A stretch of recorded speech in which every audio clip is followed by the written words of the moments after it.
welcome to our 6th episode of our 2025 live stream series, Wild in the Wetland. My name is Rachel, and I'm a watershed health educator here at the Environmental Learning Center on Clackamas Community College's campus in Oregon City. I'm so glad that you could join us today. We are going to be talking all about wildlife in the winter here in the wetland. Today, we are going to be going on a wildlife hunt here in the wetland to find plants and animals and learn about their adaptations for the winter season. And today we have a very special guest who will be joining us later. She's a local artist who finds inspiration out here in nature and in science and even in the wetland. And it's a great connection between the Environmental Learning Center here because the ELC was early on in its building and creation around 40 years ago, was taken care of and very much appreciated by the art students here at Clackamas Community College. And even today, when you come on a field trip, you may see local art students walking through the wetland and being inspired by all of the beautiful things here to see. So I'm really glad that we get to have our special guest here today and make that connection between our beautiful landscape and doing art here in the wetland. All right, so in front of you, you may have a activity sheet like this one, and it's got the title of our episode today, Wetland Wildlife in Winter. And the first activity is called Winter Survival Plan. So you'll circle one of the animals below, a raccoon, a coyote, a mallard, or a squirrel. And now it says, now help this animal create a winter plan to survive. First, you fill in these blanks. It says, number 1, my animal has the following adaptations that help it survive winter. Blank, blank, and blank. 2, my animal will find shelter in blank. 3, in the winter, my animal will eat blank. And 4, my animal will stay warm by blank. And then below that, we have our community connections, because at the end of each episode, we want you to be able to take what you learned here today back out into your own community and use that knowledge. And today the question says, how could you help wildlife at your home? And so by the end of the episode, you will be able to answer that question. Now, let's take a look around and see what animals are here in the wetland. We see lots of animals and plants, like our mallard friends and other birds and other creatures. And being the winter time, it got me thinking about how do we survive the winter as humans? What do you do when it gets cold and rainy and maybe even snows? What do you do? The first thing that came to my mind was putting on my warmest jacket and turning up the heat at home so that I can stay warm when I'm there, as well as making lots of yummy food. That's what I like to do in the winter. I'm sure you maybe put on your warmest boots too. When you go outside, you keep your feet warm. There's lots of things that we do as humans to survive the winter and stay warm and healthy. And animals and other creatures here in the wetland, they do something similar. They have these different adaptations that help them to survive the winter season. And an adaptation is a physical feature or a behavior that an animal does in order to survive, and it helps them to make it to that next season in the spring. So let's look around and think about some of the animals here in the wetlands. Let's think about what they do to survive the winter. The first one is a mallard. What do mallards do in the wintertime? They will actually do something called migrating. They will migrate. And migration is when a creature flies or moves to another area to survive the winter. Usually they fly to somewhere warmer. And I've got a great picture here now of some mallards actually flying in a big group. You may see those flocks flying above you sometimes during the winter. And now I'd love to show you a map of the United States, and all over, these are all different migration routes for different animals. And this star here represents where we are right now at the ELC in the Oregon City area. And the migration path that flows through our area is a flight path for local birds. So they will move north and south depending on the season. And the mallards will follow that path too as they try to find a warmer area to stay during the winter. And to find shelter, they often find shelter in wetland areas like this in the vegetation, in the plants. And they'll continue to eat what they usually eat, like macroinvertebrates or plant materials. And they stay warm using their feathers and by hiding in that dense vegetation. Now let's think about what's another way that animals can survive in the wintertime. I know that in the wintertime, I like to cuddle up with a blanket and maybe take a nap sometimes. Do we know of any creatures that do that? This one may not be so obvious, but a bat. Bats actually hibernate. And when I say hibernate, I mean that they conserve their energy by resting and they slow their heart rate down and they're not very active. They just rest. And they find shelter in places like empty buildings or in caves. And we have some local bats, like a little brown bat that I have a great picture of right here. This local bat finds a place to hibernate and then will stay there during the winter time. And when they're not hibernating, they usually will stock up and eat lots of good food before they hibernate, like different bugs or berries, things like that. And they find warmth by hibernating in those areas outside of the wind and the weather. So finding shelter helps them to stay warm. Now, let's think about some other great animals here in the wetland. What about a raccoon or a squirrel? What do they do to stay warm? I've got a clue here. I'm holding some of their food. Let's look. These are walnuts. And for squirrels and raccoons to stay healthy during the winter, they actually store fat in their body, and that helps to keep them warm and alive during the colder months. So I've got a great picture here of a squirrel and a raccoon, and as you can see, they have both stored up quite a bit of fat on their body to keep them warm and alive. And they continue to find shelter in places like the wetland here at the ELC, where they go into trees or into dense shrubs, and they find warmth and shelter there by staying out of the cold weather and going into the trees or into empty logs, things like that. And the food they eat, like I said, is maybe some nuts and berries and plant materials. And raccoons, they differ a little bit though in their food. They will often eat things like slugs or bugs, other things like that as well. And our last animal that I want to talk about is a coyote. And they stay active throughout the winter. Winter, that's what I meant to say. So they stay active during the winter time, and that helps them to survive. So coyotes, they don't hibernate or migrate. They continue to live their lives in their habitats despite the snow and the cold weather. By staying active, they're able to continue to find food, like small mammals or other little creatures that they can hunt and eat. And they find shelter in still this dense vegetation or maybe a burrow underground where they can stay warm because they stay out of the cold weather. So finding that shelter is really key to staying warm for most all of these creatures right now. And when we think about these animals, they do a pretty good job of surviving the wintertime. But is there anything that we can do to help them better survive the winter? If we think about it, sometimes these different animals pass through our neighborhoods or our yards. And one of the best ways to help these animals and creatures is by planting native plants to provide shelter and to provide food like berries or leaves for them, and to make sure that we are not putting any harsh chemicals on our yard, like any herbicides or pesticides, anything too harsh that might harm an animal that comes through.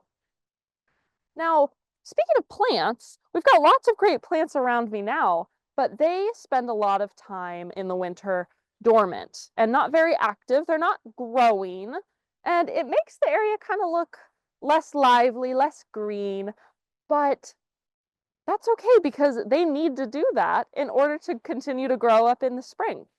And our special guest here today is going to help us think some more about the beauty of winter despite all of this dormancy and sleepiness. So I would love to introduce Michelle. She's going to come on today and tell us about some of her artwork and her connection to nature. So, Michelle, why don't you tell everybody a little bit about yourself and introduce yourself? Sure. Hi, my name is Michelle Berker. I live here in Oregon City. I love the ELC. This is a great place to come and see wildlife. And I'm inspired so much by it that I like to make art, mostly featuring birds and sometimes plants. And that's what we're going to talk about today. Awesome. Very exciting. So let's get started. What are we going to be doing today? So today, we didn't have a whole lot of time to make a piece from start to finish. So I mostly got a collage set up to finish with everyone. Ooh, And I also brought everything required to make an impression of a sword fern frond with everyone using a technique called gel plate printing. gel plate printing. Very Yes. interesting. All Yeah. right. Well, what's the first step? So first, I just want to introduce four of the elements that I included in the collage because these are things that we can see in the parks around Oregon or Pacific Northwest during the winter that add color and vibrancy to the landscape. Wonderful. Um, the first is the sword fern, All right. which Let's see if maybe they can see it on this up close camera. Yeah, right there. Yeah, tell us about the sword fern. so the sword fern stays green throughout the winter, so it's really nice. And it's called sword fern because these little leaflet bits look kind of like a a sword with a little Wow. handle at the bottom. So we'll have some of those in the art. We'll have snowberries, which is a those are from shrubs that do lose their leaves. And we also have the red twig or red osier dogwood. Ooh, These can be really bright red in color, and even though they lose their leaves, they still add color to the landscape with the stems. wonderful. And then the last element in the collage is a spotted towhee, Oh, which is actually out here at the ELC today. I've seen them hopping around by the I water. move it forward right there. Oh, let's Uh, see. Can everybody see that okay? All right. Looks like we're getting it focused. Very good. What kind of bird is so that again? this is called a spotted towhee. So you'll see these out hopping around on the ground using their feet to scratch up the dirt to look for seeds and insects. So these are out in the winter. Oh, wonderful. All right. Very good. What's the next step? So our next step is actually to create that fern impression that I was telling you Okay, about. So let me just grab them here. let's do it. I'm very excited about this. I love to see the ferns in the wintertime, so this is very Me exciting. too. They're so bright green. So this is called a gel plate. I'm actually gonna flip it over here. It's kind of floppy and squishy and very tacky. So things stick to it, but you can still peel them off. It feels kind of like the back of a sticker. Oh, So what we're going to do first is add just a little bit of paint. This is just water-based acrylic paint to the surface. And it doesn't take very much. You don't want to have a whole lot on your gel plate. We're just going to do some black and gold. I just added too much paint. We'll deal with that later. that's okay. And this is called a brayer. And we can use this to create interesting, like blotchy patterns, or you can kind of swirl it around if you wanted to make the paint a little bit more consistent all the way across the surface of the plate. Very cool. I love how it sparkles in the sunlight. That Me looks really too. nice. Me too. I love sparkly paint. So we just want a nice thin layer. And then we are going to put a fern on the top and kind of pat it down a little bit just so that it sticks to the paint. Okay. Wow, I'm so excited to see how this turns out. We've got a really great opportunity to hear some art being made in person. You often see the final product, but not the process. That's a really fun process. It's really hands-on, which I like that about it. So what are we doing with this So- piece of paper here? This is tracing paper, and we're using it to remove the paint that is surrounding the fern so that we can just have the fern by itself. We probably won't get all of the paint, Okay. but most of it'll come off. So you can see that the Oh, wow. came off. Some people do collages with this kind of surrounding material that they pull off of a plate. We're Wow. not using that in our collage today. We did, however, in the collage we're going to be looking at later, we Ooh, used the bit of paint that was left over that was covered by the fern. So this is called a masking. masking. Interesting. Okay, what next? So gotta grab some background paper for us. This Okay. just has some colors that reminded me of a sunny winter day. And we're going to let that stick to the fern paint, Okay. and we're going to let that dry for just a couple of minutes. Yeah. Sounds good. Okay, so we'll put this off to the side for now. Great. Thank you. And it looks like we've got another thing that we're going to see, this collage that she was talking about. I am very excited about it. So Ooh. this is an almost complete collage that has an impression of a fern, the same one that we used just a minute ago. Wow. It has a spotted towhee that has not had any color added to him yet. And then I used cardboard and the Ooh, gel plate to create kind of an abstract red twig dogwood pattern behind him.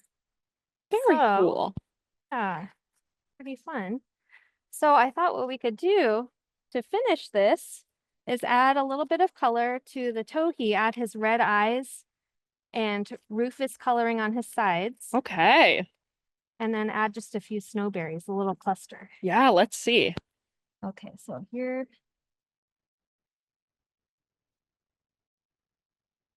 And add his red eye. Oh, You know what else I'm gonna do? I'm gonna add some gray to his beak because they don't have white beaks. oh, yeah, It's you're darker. right. That darker beak, that's a perfect color to use. That's kind of looks like it's maybe in some sunlight Mm-hmm. and has some light shining off of it. Okay, and then we're gonna add that orangey color that goes down the side of his body under his wings. His belly is white, but he's orange down here and right there. Very cool. This is really coming together. It's starting to look like a full spotted towhee. I just saw one this morning, just like it. And we'll just add a little bit of darker color for shadows. All right. Very And, good. yeah, so now let's just add a few snowberries. All right. Some snowberries. I think that's a great idea. This the Is last everybody one. able to see it okay? All right. I know the sun's shining real bright for us today. So we'll add just a little cluster of these somewhere back here. We want them to be somewhere where it's a little bit darker in the background so that there's contrast and they can actually show.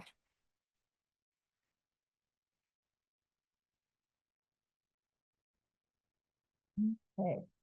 So we're doing kind of a darker white as a base and then Oh no. and then adding some highlights. The Wow. brighter pen. These are acrylic marker pens that Okay. are really handy. And can you find these pens at the store and Yeah. do this at home? Yeah, you can find these at Michael's if you have a Michael's or like an independent art store. They're a really popular brand called Posca, Posca. Wonderful. So you can do this at home. That's great to know. I might have to try it. They work wonderfully. Great. Yeah, look at this finished product that we have. Oh my gosh. I'm so glad you came today to show us this. Let's pull that fern and wrap up and see what that fern looks like. Wow. I can't even say how much I find this so beautiful. It's so gorgeous. Very exciting. Let's see what our fern is coming together like. Out. Okay, we're gonna peel it. Oh, wow. And there you That have it. looks very nice. Fern. Oh, amazing. It's so cool you can use materials like that to get that beautiful final product. Well, thank you so much Thank you for for being here having today, me. Michelle. Wow.